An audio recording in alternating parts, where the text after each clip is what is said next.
I'm Barbara Gonmuller, and you are in for a treat today. Look at the background of Dr. Tom English. If we are to have a future, we must preserve what Dr. Tom English is sitting in front of. Let me tell you why I am so excited about having Dr. English. You know, we just finished Earth Day in Santa Barbara, 500 booths. Jane Fonda giving a special prize to the environmentalists this year under 25 on stage. Every newspaper, every TV station started to talk about our Earth as something real and that we have to preserve. And so I said to Dr. Tom English, you better be on my Peace podcast. We have to know what we're going to do about the most serious threat facing our world today and what solutions we can use to avoid this. So without further ado, let me tell you a little about him. He's no stranger to taking care of our planet. He is an amazing peacemaker. Dr. English is a member of the United Nations Association, Orange County chapter, and a creator of the Care Educator of the Presbyterian Church USA. And you know, when you find somebody who works with the church, you're talking about millions of people. He recently completed an environmental education series of 9 presentations designed to make the participants more comfortable discussing issues such as a climate crisis with their friends and family. People don't know how to talk about the climate crisis. That's why I want you to listen to Tom today. He has directed major environmental programs for IBM, JPL, EPA, and Silicon Valley Manufacturing Group. His legislative accomplishments include being the architect of the California Clean Air Act, which resulted in bringing California much cleaner air while saving billions of dollars. The California Clean Air Act. If I could just spend an hour giving you his accolades, you would be impressed, more impressed. But I'm going to end with this one. Dr. English founded and managed the high-level nuclear waste program, a joint effort of JPL, Caltech, and Scripps Institute of Oceanography. You know that we're in for a very intense and yet easy to accomplish solution to his first question. First, let me welcome you, Dr. Tom English. Hi, how you doing? We're doing great. And I am so honored to have you here.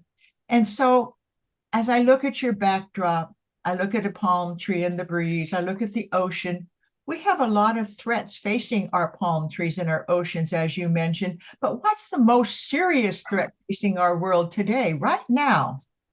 Yeah, the most serious threat is it's called a mass extinction, where you lose more than a half of all the plant and animal species on the planet. And this threatens our food supply, which makes it impossible for our civilization to continue. So that's the big threat. And I'm going to talk to you about 2 pieces of the threat. They're just 2 main pieces. One is climate change, which everyone talks about today. The other is extinction of species related to tropical rainforests. So those will be the two major threats that we have. So it's an extinction of our species as a result of losing our forests? Yes. Basically, it's pretty simple. Critters and plants need a place to live. Exactly. And certain species live in certain places, like the tropical rainforest is a very popular place for a lot of species. More than half of the species on the planet live in the tropical rainforest. And so if you cut down the tropical rainforest, eliminate it, you eliminate some of those species. Half of those species are endemic to the tropical rainforest. That means that's the only place they can live. So half of a half is a quarter. And so if you destroy the tropical rainforest, you eliminate 25% of all species on the planet Earth. And that could happen easily within this century. Well, that's not a good thing to hear. So not very smart. What can we do? What solutions can we do to avoid this?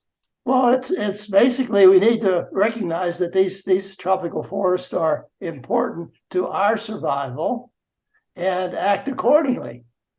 We should basically be nurturing them as opposed to destroying them. The economics of that is fantastically in favor of nurturing as opposed to destroying. So they really are essential to our survival. I live in Costa Rica also on an indigenous farm, and I lived there with the animals, and I was one with the animals, not out to destroy, develop, and build, but to be one with the animals, one with nature. It's so beautiful. It's so healthy, right? Yes, you live longer, you live a better life, and you live. And we live together in harmony. So if you were to give us two things we could do today to avoid this disaster, what would be the first one? Let's start with climate change first. That's one that's interesting. And there's a lot of talk about it. For example, the climate as the climate heats up, it favors certain species and hurts other species. On the whole, what it does is it basically causes a lot of species to lose their home, which causes them to go extinct. There was a article made the cover of Nature magazine called "Feeling the Heat," and what it showed is that about half of all species on Earth will be committed to. 25% of all species on Earth will be committed to extinction this century by routine increases in temperature due to the average predicted climate change. So that's 25% of all species just due to the average climate change. Now we could have one that's less than average or one that's more than average. We don't know for sure what's going to happen. Well, climate change is real. And you said you did a seminar for 9 weeks helping people understand how to talk about that. Do we scare them? Do we give them solutions? What's the best way to talk to somebody about climate change? Well, first of all, you have to talk to them in their own language so that they can understand what's going on. That's a failure that we in the science community often have. We use our own jargon and we don't really communicate with the people. So you need to speak. I like to phrase my talk somewhere at the level of the average taxi cab driver. Uh-huh. So you basically communicate with them, and basically you show them that there is something that threatens them, not something that threatens a polar bear somewhere or some sort of thing that they have no relationship with, but something that threatens them directly. So you need to show them that they have they have an axe to grind in this fight, and get them interested. So then if you show them the threat, then you basically show what the solutions are and how they can take part in bringing about those solutions. Those are the three pieces. It's almost like you should do a course for taxi cab drivers who talk to their customers about the climate, you know? That would be good. But that's good. Yeah. And so basically you're saying use your own language to describe what's going on. Exactly. And make sure that you understand it yourself. So practice with your friends, your neighbors, and so forth. The fossil fuel companies have done a good job making discussion of climate change something that's not done in polite society. So we have to basically say, no, if you want to have polite society, you better discuss these things so that you can essentially prevent the bad things that could happen from happening. It's so beautiful. My children and grandchildren are going to a school that has projects that allow them to be part of saving the sand in Northern California on the beaches that was being taken away to build homes, etc. And projects that keep the animal life still there. And so they're involved, but not everybody's involved. So not everybody understands that this is a threat to our future. Well, it's something new. Environmental problems started out pretty local in the old days. And you might destroy a city, or you might destroy a port by your environmental practices. Like in Ephesus, the water at what used to be the port of Ephesus has moved 3 miles away because they destroyed all the trees. Uh-huh. So, those were local kind of problems. And then with time, they proceeded to become regional. And so what we did is we invented new techniques to basically solve those problems, like things like indoor toilets and sewers and plumbing systems. And then we found out that those caused other problems like killing off of rivers and streams and so forth. And so we invented a wastewater treatment plant. So basically what happens is we have a problem, we solve the problem, things get better, but getting better causes other problems, which we then suffer through. And then we have to figure out some way to solve them. So it's a continuing kind of thing. The thing that's interesting in history is that the size of the problem in terms of the geographical scope gets bigger and bigger and bigger. And so now our problems are the whole earth. Used to be we could ruin some place and then just walk away from it. Nowadays, there's nowhere to walk to. So we basically have to face it. We have a limited earth.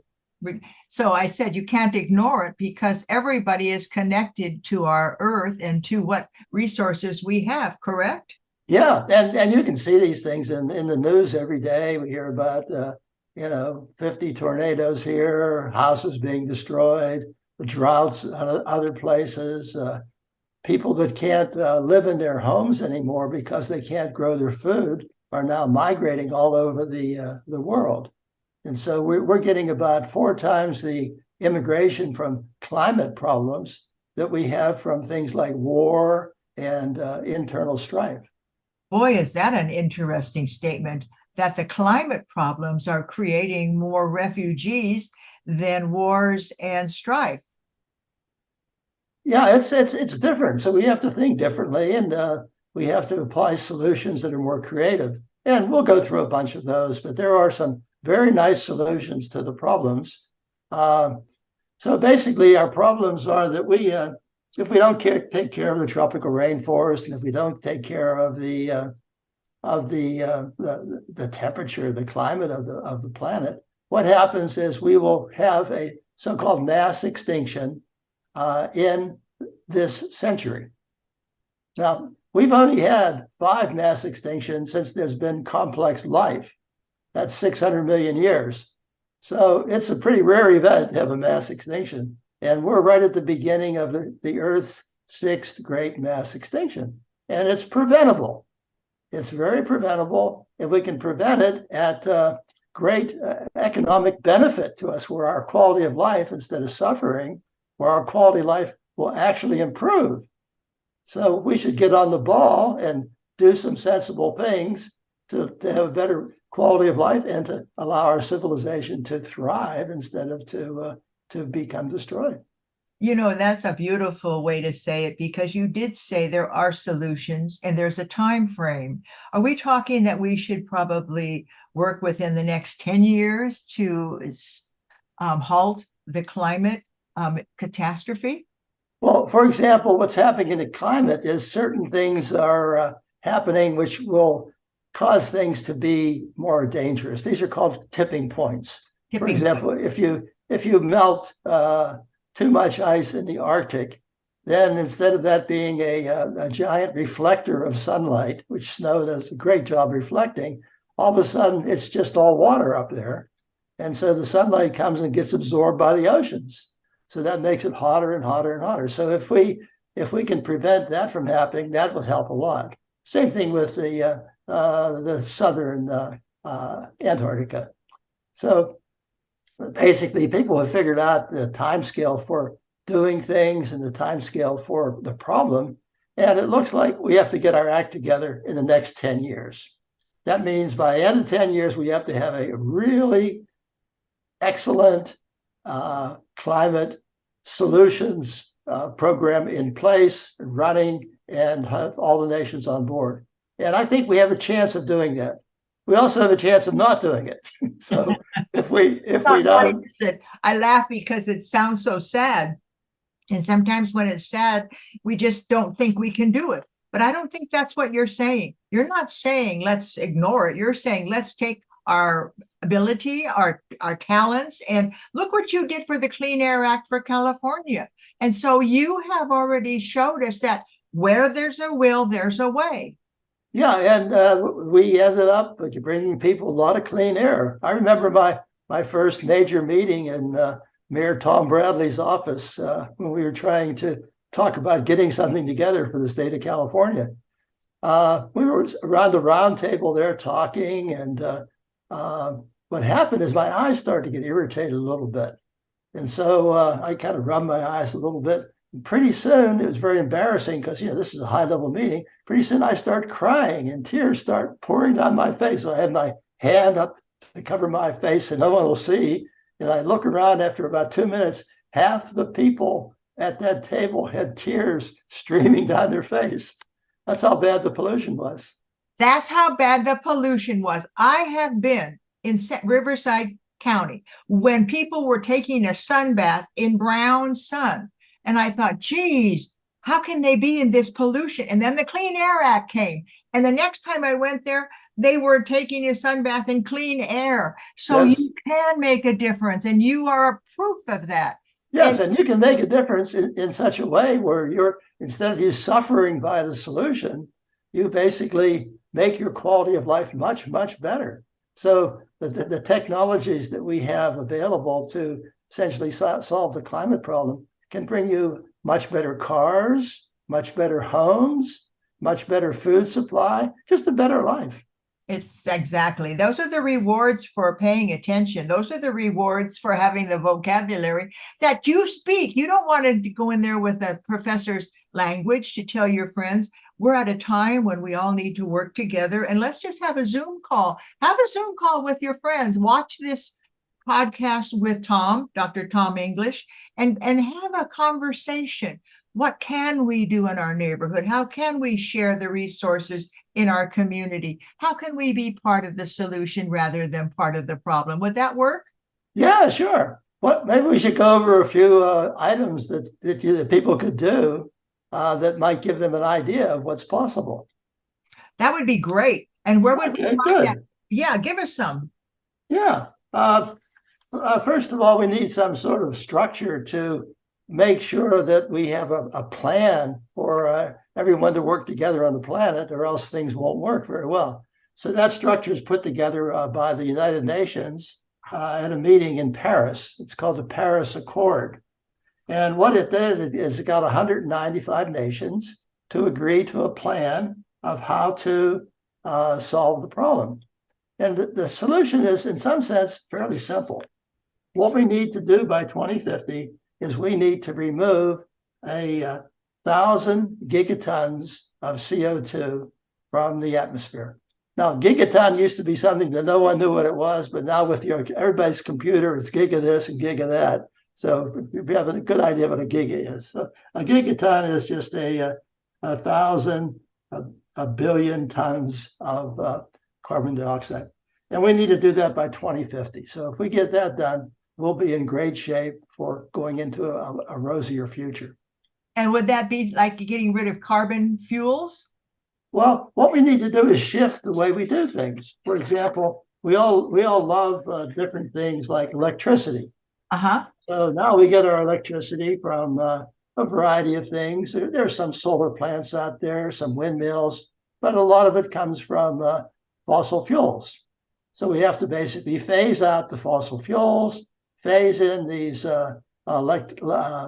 solar plants, windmills, and so forth, and basically generate more electricity than we use today, so our quality of life can improve, but do it in a way that basically doesn't harm anything. Exactly. I love that. So what's another one? That's a wonderful one to chew on that we in our little podcast we can talk about. Yeah, those are a couple of good ones. Another one is the cars. We all love our cars. The roads are our cities are designed around cars. So we need to have cars that don't contribute to the problem. So what we found out is you can make a car that runs on electricity, so-called electric vehicle. And what they have now is a big variety of them. There must be 20 or 30 that you can pick from. Some of them are fairly inexpensive. The one I have is fairly inexpensive. I have a Chevy Bolt and love it. Best car I've ever had. It's quiet, very fast, and rides like Aladdin's carpet. So it's really good. And so we can basically shift to those for our cars, for our buses, for our trucks. And that way you put those three ideas together, the windmills, the solar panels, and the electric vehicles, and you get a big portion of what we need to do. We said we needed to get rid of 1,000 gigatons. This gets rid of about 160 gigatons, just those three things. Three things can do that much. That's Yeah. amazing. In Santa Barbara, we are increasing our bike paths so that people can ride the bicycles. And a lot of them are electric bicycles, which are very efficient and very fast, as you said. And I'm noticing so many people now are riding bicycles. And I think it's good for the health, good for our environment, and good for the planet. So those are the kind of solutions you want. Win, win, win, win solutions where everybody wins. Win, win, win. You said it. Yeah. And so it's a structure and a plan, and maybe something that you do in your own neighborhood. Like everybody owns a washing machine. Why don't we share these resources? It takes a lot of energy to make a washing machine. And I was thinking, if we use our neighborhood like a co-op, we cooperate together. I have 4 recycle bins in my backyard. I recycle all my food waste. My garden is thriving right now. So think about the things that you can do and have conversations with your neighbors and your friends and family. Yeah, there's an endless number of opportunities. Some of them are listed in a book called A Drawdown. So if you want one book that gives you kind of a recipe for what you can do, this Drawdown has about 100 different recipes. And if you put them together, you end up saving 1,000 gigatons of carbon dioxide, exactly what we need to do by 2050. That book, isn't it, just to get that down? The book is called Drawdown. Now, Tom, we're at about the end of our moments together here. Do you have a dream for our planet?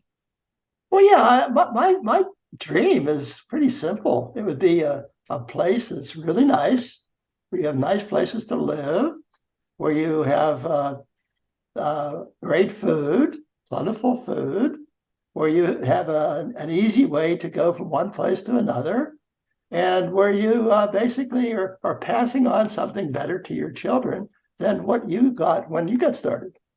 That's beautiful. And Tom, if we wanted to, let me tell you a little dream I had about that. That's that's what got me into the environmental business. Back in the in the early 70s, that was before the first Earth Day. I was working at excuse me, I can get rid of this. Working at Cocoa Beach. I was working on some above top secret stuff, which is kind of fun. In Florida, you were working, right? Yeah, in Florida, and had a bodyguard, And I was on my way to work, and I heard this announcement about the first Earth Day. So I thought, well, Cocoa Beach is a pretty small place; you can't get lost there. So I started driving around trying to find the Earth Day event. After about 2 hours, I couldn't find it, so I gave up. And then I went to the beach, and at the beach, it was a beautiful day. As far out as I could see were dolphins. As far to the north as I could see dolphins. As far to the south, dolphins. So just a paradise of things. So naturally, I fell asleep on the beach and had a daydream. And in my daydream, I saw myself as a Dick Tracy character called Prune Face. I had these nasty characters. So there was me with all these folds in my face and just looking mean. And there were 2 kids hanging onto my hands. I guess they were my great grandkids.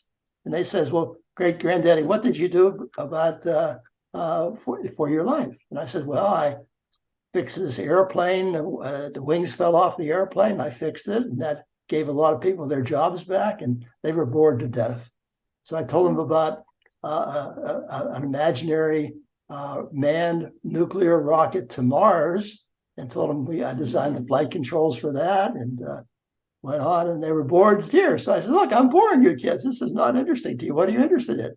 The one kid says, well, when we drink the water, it tastes bad, and we hear that it makes you sick. So what'd you do about the water? So I'm trying to do some sort of dance. And then they say, well, when we go outside, we have to wear these masks over our face. What did you do about the air? So in my daydream, I start crying, and I wake up instantly, and I think, good God, I'm in the wrong line of business. I've got to get into this environmental stuff. So I quit my job and have been doing environmental stuff since 1970. My gosh, what a beautiful story. Those incidences that bring you to the realization that you are the solution and you changed careers and you became something your grandchildren are probably so proud of, correct? Oh, they are. Oh, I'm so proud of you too. Now, if people wanted to find out more about you, where would they go? Would you have a website, Tom? The easiest way would be to get a copy of my book. It's called uh, Witness for the Earth, Coalescing the Religious Environmental Movement. You can get that on Amazon. I think it's about $15. And that'll give you more than you need to know about me. That's great. And also tell you about a dozen different faiths and what they're doing in terms of environmental things. Well, that is fabulous. And I do know that you are living in California. And I think that we would be just delighted to witness for the earth and read the book together. And so I'm going to get a copy as soon as I get off the phone on Amazon. And Great. And if you're interested in getting Witness for the Earth, that go to Amazon and look up Dr. Tom English. It's his book. And he also talked about the book called Drop Down. Is that correct? Yes. And so, there are many things we can do to make our planet the safe home for our grandchildren. I was thinking about Tom when I was getting ready for the interview today. I was thinking how grateful I am that people have spent time not only doing things, but speaking with their voice, writing stories, writing editorials saying, I just heard Tom English and I would really like to be part of the solution that Tom English talks about. So get involved with your community environmental council as we have here, and have your council get back to having an Earth Day. Our Earth Day in Santa Barbara this year had 500 booths because most communities aren't doing Earth Day anymore. And it's very, very important that we go back to honoring of the earth that gave us birth. We wouldn't be here without an earth that survives for all of us. With that, Tom, I give you the last word. What would you like to say? Well, just thank you very much for having me here. It's been really, really a nice experience talking with you. And just have faith out there, folks. Have hope. I mean, these problems are solvable. You can solve them while improving your quality of life. So just get busy and start working at it. And if you have any questions, ask all kinds of people, including me, and we'll be all happy to help you. What a pleasure to have you, Tom.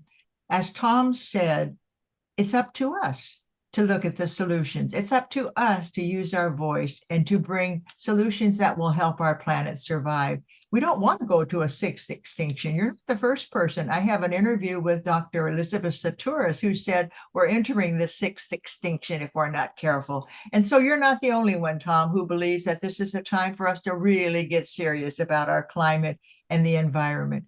And with that, I say thank you for joining us. Watch this show, watch this Peace podcast number 111. And when I said that to Tom, what did you tell me, Tom? 111 is a very magic number for you. Well, yeah, that was the number of the airplane, the F-111, that the wings fell off, and I was the one that was responsible for fixing the entire program.